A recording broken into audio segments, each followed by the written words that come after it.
Bread is one of the most basic, fundamental, and perhaps underrated ingredients of the daily menu of millions of people around the world. In this interactive exhibition, bread has been considered to be among the humblest of foods and a testimony to moderation and sobriety for centuries. In the first three paintings shown in this chapter, the presence or consumption of bread is explicitly linked to a sparse lifestyle. The woman eating alongside a cat pairs bread with beer and herring, a common breakfast in the 17th century. The lady slicing bread in the next picture is joined by a boy patiently waiting with his hands folded across his tummy. The old woman, praying before meal, displays her virtue and self-control by not letting herself get distracted by the food, neither by the begging cat. The milkmaid by Vermeer is thought to have been alluding to the commonness as well as the value of a good loaf of bread as well, as she is making bread porridge, putting stale bread to good use.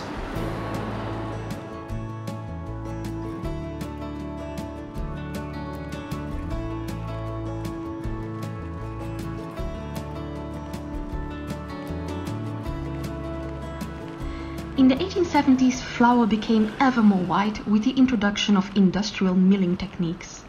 Bakers now began to add sugar to get the yeast to react as it had in the past.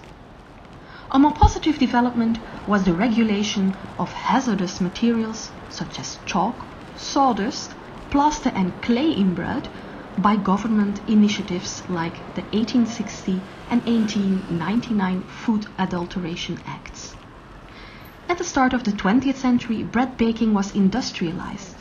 A bread slicing machine was developed in 1912, a wrapper slicer in 1928, and since 1986, domestic bread makers for the home have become popular.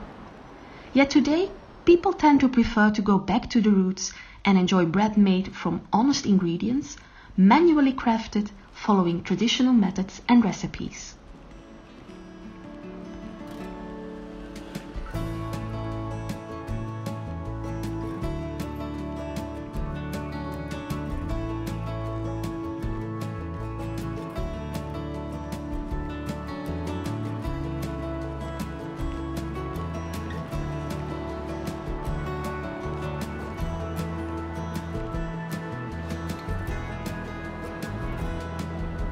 Thank you.